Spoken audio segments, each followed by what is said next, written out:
Welcome to East Coast DNA. Hey, Uh, buddy, how are you? So we have Mike Ryan back, who most people on this show probably know already. Uh, Town Heroes have some exciting news.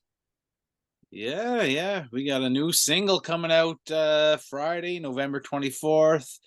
And yeah, it's our first new single. We released a cover last year, but it'll be our first new single since 2021. So really excited for that. And it's the first one from our new upcoming album, which we're excited about as well. So, just getting things in motion, taking that first step in the process of many to come. And so I did get a little sneak peek listen there to the Yeah. new single, and I immediately had a bunch of questions for you, Ask away, which fire was away, buddy. very exciting for me. So right off the bat, I want to know who else is on it, because you always have Bruce, Yeah. but you don't necessarily always have the same people. I mean, Tori's been quite consistent, but who else is performing on that track? So Bruce is playing the drums. I'm playing everything else, and Tori's doing some backing vocals. Okay, I thought I could pick out Tori's voice there because At the you guys very end of harmonize a the little. song, there's a big vocal part, and that's just her.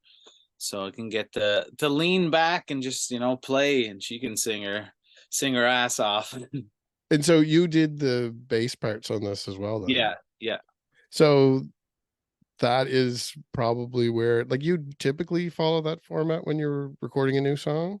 It depends. If it's a song where I feel I can play the bass part, I'll Yeah. record. But sometimes I just don't. Like, I'm a guitar player, and that's what I've done forever. And I play bass kind of more as a tool, as like a studio tool. Like, I've never practiced the bass before. I just pick it up and play it the way a guitar player would play.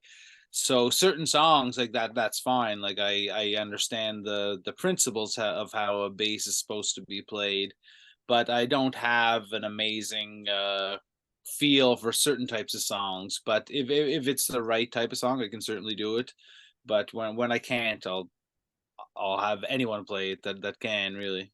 And you must be aware of how frequently your singing is compared to like Neil Young. I get the Neil Young one a lot. Yeah. But this song, I'm assuming it's a sign of a little bit of growth or evolution of your sound as you're getting into a new album. Like you said, it's been a couple years, Yeah. but it does sound different to me than, I mean, the Town Hero songs of the last couple of years are different than if you go back Yeah. to the beginning too. Yeah. For sure. So I'm curious if there's anything that you're aware of specifically influencing a change in the sound. Not necessarily intentionally. I Yeah. guess maybe just as you get older, you're trying and you put more stuff out, you're trying different things, and you're maybe approaching songs in a slightly different way. But not I'm not trying to do that. It's just maybe I've done these certain things in the past, and maybe now I just feel like it should go in this direction. But with this particular song, I'm singing lower in the verses than a lot of other songs. So maybe that's giving it that slightly different feel where my vocals are lower and I'm often singing the high falsetto stuff, which I switch into in the chorus. So it's kind of this drastic change that happens between the verse and the chorus. And I gotta, at some point in my life, write a song that's easy to sing. Yeah. I'm always like, oh, I can sing this low and this high. I gotta make sure I fit them all into every song. But then I'll sing like a cover song. Like, Jesus, that was easy just the range is just kind of in the zone that doesn't stray too far from it. And I'm always just all over the place. And then that does work, obviously. Like, there's lots of good things about having a big range in different vocal parts. But at the same time, when you're if you're playing a lot of shows in a row, it can be hard in the voice.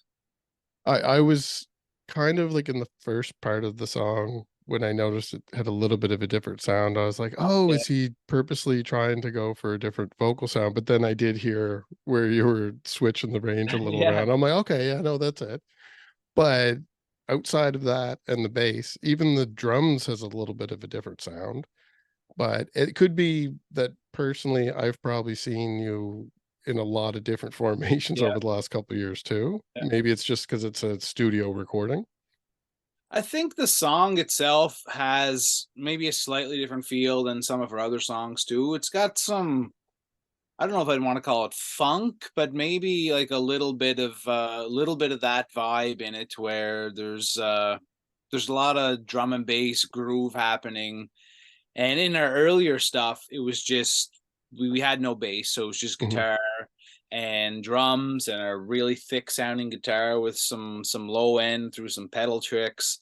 So all our tracks were just me strumming on the guitar and that kind of locking into Bruce's kick drum, and kind of had a it kind of limited us in what we could do, but it also crafted our sound. mhm. So it created limitations in that we put out a number of albums like that, but after a certain point in time, like we only got so many tricks we can really Yeah, throw at you. But it did craft our sound to be this unique thing. But I always liked on recordings layering things and guitar parts and interplay between instruments.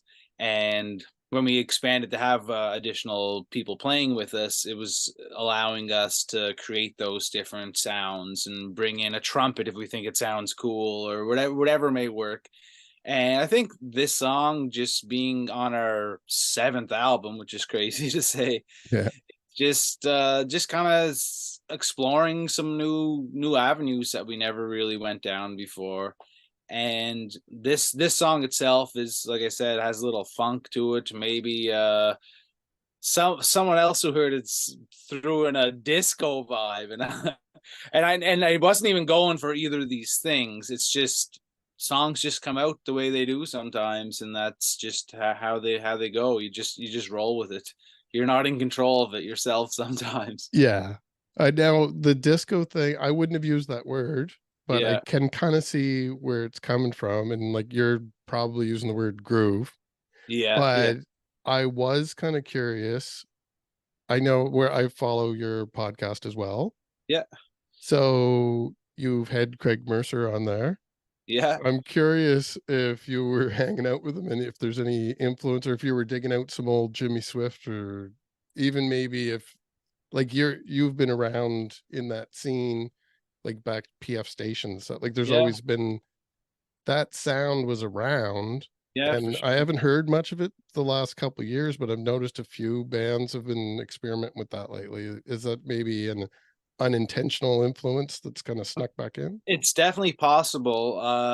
Because I definitely loved Jimmy Swift back when they were kind of just dominating the jam band scene, and go see them at the Marquee or the Attic or all the cool spots in Halifax they used to play, and they were just mesmerizing. And just that the ability to get people just moving and feeling the music that way. Um, I never really for this particular song. I wasn't thinking I got to write a song like Jimmy Swift Band. Yeah, yeah, yeah. On our last album, we have an instrumental song called "The Jam," and that one was we wrote it. I'm like, this definitely sounds like Jimmy Swift, so kind of took it in that direction. But this one was just, and partially it's Bruce's drums in it. Like he Mhm. has that four on the floor beat and the hi hats that kind of drive it, so that gives it that danceable feel. And I think the Jimmy Swift and Grand Theft Bus, that whole scene Yes. at that point in time, that's kind of seeped into a lot of East Coast artists in one way or another, whether we know it or not, because they were just playing everywhere and doing awesome things. So not intentional, but probably in an indirect way of my product of influences, it probably got in there. And kind of a tie-in with you releasing a new single, the timing anyway, you have a big show coming up as well? Yeah, the Marquee, just one of our favorite places to play for sure. And such a good lineup there. Elyse, Aeryn, who just won country recording off the year, and Hmm. I think she's a little more rock than country, but I think she would say that too. And yeah, I don't split hairs over those too much. yeah, I'll no, use them interchangeably, but yeah, I know she wants to go more of the rock sound. so whatever she is, she's awesome. Hmm. She's on the bill with her full band. Skunk Motel. I don't know if you had them gals on yet, but they're amazing. And They're friends of the podcast now. yeah, I've been trying to arrange to get them to come sit here, but they have new material coming as well. So yeah, I think yeah. that'll probably wait a little bit. Yeah, so and a young guy, Jackson Weldon, who I've been working with recording his Yes. EP, he's gonna be opening the show up with a couple songs, and it's just yeah, four acts, and I think just a lot of excitement around it because I don't know, we have a new song out. Elyse is on this meteoric rise. Skunk Motel, they're just about to put out some new music, and every show they play there's this excitement around it, and everyone loves them. And Jackson is this young little phenom who hasn't really dug his feet into the original world yet, but he's playing 3 or 4 gigs a day, or sorry, a week. Hmm. He's gigging all the time, making his living doing that all the kind of the more cover bar spots, but this is going to be a big chance for him to showcase his original songs. And yeah, it's just a fun lineup, and just we'll get to play our new song, so that'll be a good time. Then now, Jackson, just since you mentioned him, you'll have to send him down to Glasgow way sometime for a gig. We got a ton of venues here right now. Yeah, he'd And fit perfect in like shoebox and all that yeah, stuff. and if he wants to come on here sometime and do an Yeah. episode, maybe when you're ready to release some material there, then I'd love to have him on and have a little chat. Yeah, he December for next week or 2 weeks he's releasing his EP. So Oh, he there you go. I'll get you in touch with him there. He'd love to. Perfect. And now the last time you played the Marquee, if Yeah. memory serves me right, you did a similar thing where you had, to me, from the outside, it looks like you're bringing your friends. You just have really cool friends. Well, you mean with the other acts? Yeah, like you had Yeah, Daniel James McFadden Daniel James, and George George, Woodhouse. George Woodhouse. Yeah, well, I've been playing so long in the scene that I know so many amazing different artists, and yeah, any show that I'm playing where I'm able to facilitate the lineup, I'm going to get just people who I like to be around, and people whose music I enjoy, and just yeah, just good people who love music, and love creating a moment together, a vibe when we all get to be on stage. So yeah, just being able to do this and share the stage with people like that is certainly I'm certainly very grateful for sure. And with a new album coming, I'm sure there's going to have to be some downtime to put some spit and polish on everything and get it all ready to Yeah, go. But I have the reason that I mentioned those two marquee shows as being kind of a yeah, similar concept too. They're almost like tentpole events, like through the year now for the Town Heroes. Like, is yeah. that the type of strategy you're going to go for, or is there going to be like a Canada wide tour or something like that when you promote the new album? It's kind of a figuring out process right now, because we used to, as soon as we put an album out, let's go tour, let's go play as many gigs as possible. And I love to do that. It's my favorite thing to do is play shows for people and meet new people and see the audience reaction to our songs, and just taste the burrito in each town, just out in the road seeing what happens. But that it is hard on you, and the older you get, the harder that is. And when you're trying to survive off these creations, these songs and these shows, it's like, is it worth it to go to Toronto, here to Toronto and back, and play whatever 20 shows? And some of those are Tuesday and Wednesday nights where it's going to be really hard to get someone out to. So it's just kind of just weighing what makes the most sense. And the last few years since COVID, and now kind of coming back to this world, the new world, we've been more so just playing the shows that make sense to us, Mhm. and they just happen to be the ones around the East Coast. So we haven't ventured too far in the last little bit, and that's not to say we won't. We just want a reason to go to London, Ontario. We don't want Mhm. to go to London, Ontario and hope that people will come out to see us, because we've tried that before, and it just, like I said, it's hard. Like you have your Toronto date that's awesome, and maybe Guelph's going to be good, but how are London and Hamilton and all these other random spots going to go? It's just kind of just trying to tour smarter, not harder. And that's what we used to do, just go for it across the country in an RV and lose money at the end. So now it's like, okay, if we're going to make this amount of money at this show and we can play with our friends and have a good time, then it certainly makes sense. But it's just a little more thought goes Mhm. into it. And but if we release a song and a demand is created where people wanna, we know we can go to these spots and it's gonna be a great turnout, and we know that we can go and sell a bunch of shirts and albums and vinyl. It makes sense. We're trying to create the demand from here Mhm. through whatever, Spotify, through video, through all the content we put out, and just people enjoying our music and wanting us to go, rather than going and trying to get people to come to you while we're out there. Yeah, you have a big enough fan base now that I'm sure the analytics that you get back from a digital release alone does pinpoint locations to maybe take a look at for that type of thing too. Sure, and the East, we're obviously from the East Coast, so it is, this is where our biggest audience is, and Mhm.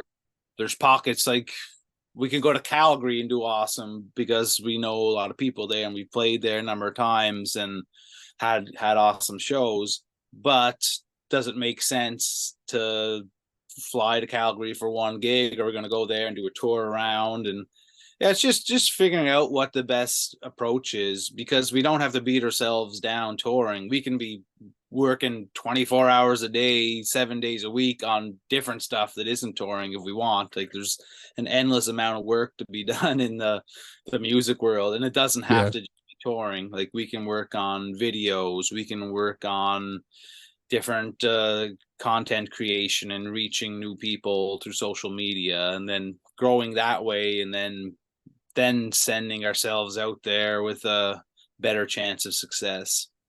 And now I hesitated on including this question Yeah. because I have Christmas episodes coming out on Fridays and Mondays, and then my Okay. regular episodes are on Wednesdays to kind of separate them a bit. So this will be in with the regular episodes, but I have a Okay. Christmas question for you. Sure. Throw it at me, buddy. So last year you took a collection of some of that content, like your video Yeah. contents, because you guys are known for making a lot of funny videos. Yeah. And so that came out as a digital video that you could purchase, Yeah. which I was just looking at it on my hard drive, queuing it up for this year. Thanks for purchasing, buddy.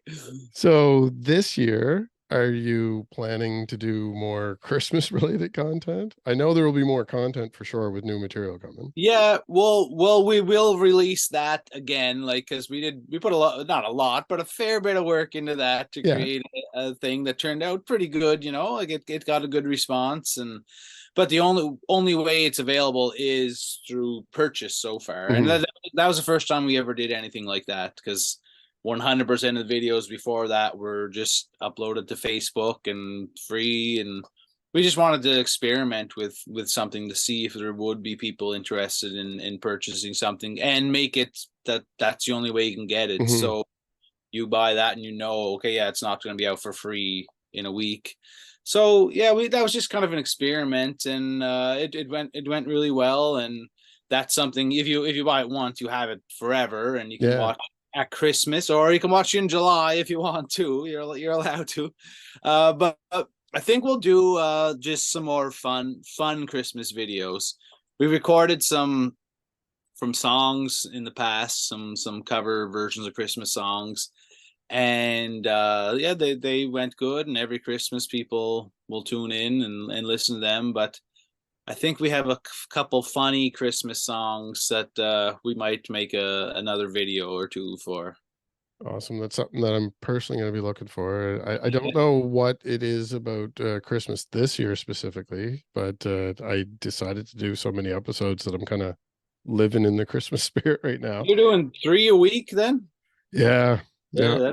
that's a lot. Yeah. A little tired. I acknowledged that before we started recording it today, but yeah, yeah, I'm getting them done. I had a good streak there going spring into summer where I had a lot of people available to me, Yeah, people getting ready to do summer festivals and stuff too, right? yeah, yeah.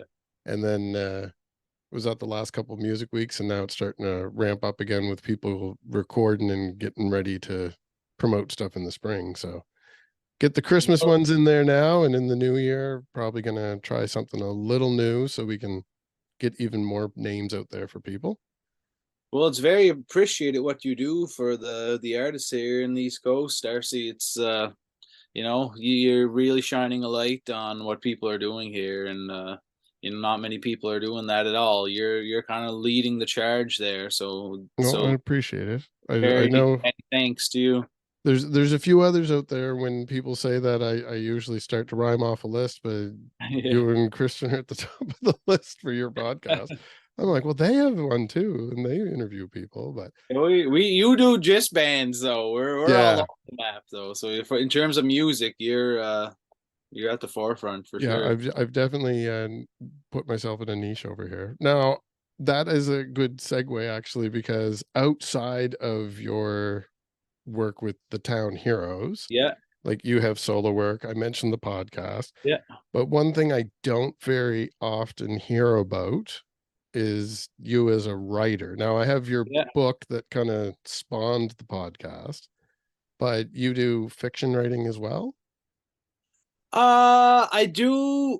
I have another book in the works, and it's essentially a memoir or a autobiographical novel, and it's about a young rock band with big dreams who thinks they're going to take over the world but make a lot of very unwise decisions. But it's about an old band I played in, and kind of just the invincible feeling you have when you're 20 years old and think that you can't be stopped. But it ultimately comes to a head, and maybe for better or for worse, but it's a fun read, and I'm doing a soundtrack to go along with it. Oh, So cool. I got a grant actually to work on the songs, and there's a song for every chapter in it. And it's but the thing is, there's 75 chapters Oh, in it's a big the book, project. so it's a huge project, and I'm in the process of writing the songs now, and then I'll start recording, and then I'll figure out a home for it all, because that's obviously the creation stage is a big part to write the book, then write the album, record the album. It's been a process, and I've been working on the writing for a really long time. That's kind of how I got into writing, was through this project, and like of 20 almost 22 years ago, really. So I started writing that, and then that led to some other projects, like the book that's out now that I co-authored with Kristen, my wife. That happened just because I was just so invested in writing. We came Hmm. up with the idea to do something together, and that came out and happened to be done before the one I started 15 years before. But yeah, it's just been a journey of just growing and learning and getting better, and editing, revising, and reading a lot, and trying to learn from other authors, and what works and what doesn't. And yeah, just try to create something that I'm proud of. And I think it's a pretty fun project, and hopefully people will enjoy it whenever that comes out. Like I have no idea what that will be. Like I could finish it tomorrow, but it still might take 2 years to come out. So it's just that world I don't know as well as the music world. Like I've been in the music world so long, I know if I finish a song, I can upload it myself or look for a label or however it may go. The publishing world is a little more foreign to me, so have to figure out the ropes Yeah, like learning that way. another language or something. You just gotta Yeah, for gotta get sure. some experience there and hear what other people are doing, and then you'll get it all. figured out. But that is something that just as a fan of yourself, I was aware that you were working on that, and I don't hear about Yeah. it often, so I was curious. So when you do get further along with that, let me know for sure, because I Oh, definitely want definitely. Yeah. to hear what's going on with that. Yeah. And now for the new single, you said it's not out until what date is the release date? November 24th. So I don't know So when you're releasing this episode. yeah, by the time this airs, it'll already be out. So would you Okay. like to play out with that for people to hear? Sure. Yeah. I sent you the copy there. You Yeah, can yeah. put that in. Yeah. Perfect. And what's the name of the song? In Your Head. Okay, well, I knew that that was repeated in there, so I didn't Yeah. want to guess. I So had a little in your head pun about it being an earworm, and I just let it go. I was yeah, too yeah. tired to workshop it.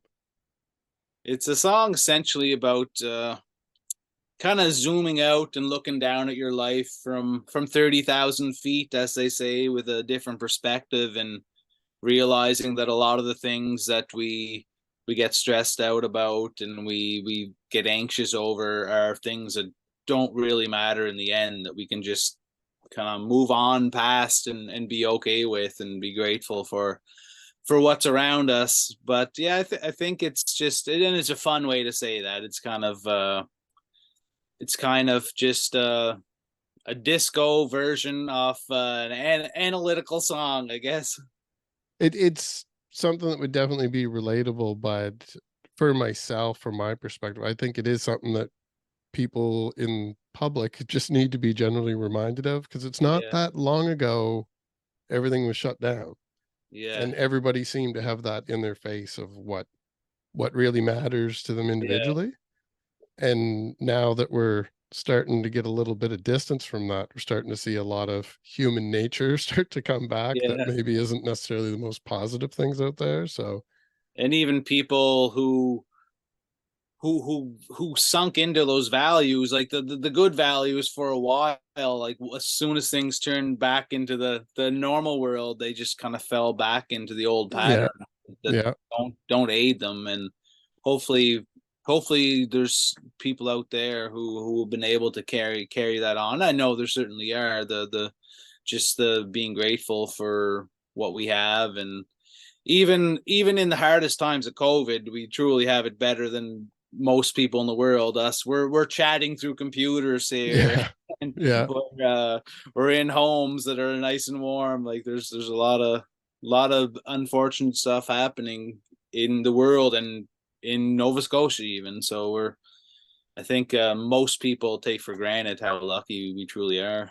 Oh yeah, we have to stop and think about it every once in a while. Yeah, I had a coworker that retired many years ago now, but when he was getting close to retirement, I kept asking yeah. him about like his goals and that type of thing, and he said he just wanted a Dick Tracy watch. That's all he wanted. But the Apple Watch came out like the year he retired. That's it, bud. You got it. You got your wish. Done. Yeah, life is complete. Yeah, Go exactly. off into retirement with his fancy watch and take Yeah, over the world, right? yeah, awesome.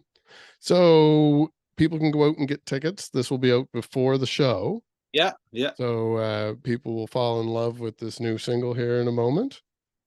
And I imagine there will be more than that in the set for at the live show. There will be other new songs that you kind of pepper throughout the set list. There'll be a couple, yeah. So yeah, December 8th at the Marquee, like I said, ourselves, Elyse, Aeryn, Skunk, Motel, Jackson, Weldon. There's a great group of people and a few different styles in there, but all kind of the same foundations for the sounds. So it's yeah, great group of people, good lineup. And the Marquee is always really fun playing that big stage with the big sounds and lights. Yeah, it's one of my most frequent spots that I've been to, and I Yeah, can't remember the last time I was there now. So I yeah. definitely there's another reason for me to get up there. So Gotta come. I'll throw I'm you on the guest list, buddy. perfect. I'll be looking for you in the near future. Is there a pre-save for the single as well? There is right now, yeah. Awesome. Send me the link and it'll be Okay. down in the description for people watching the episode now. Okay. And for those of you that are still watching along with us, here's the new song. Woo. Thanks, Mike. Thanks, buddy.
It's a lesson that you learn when you are young.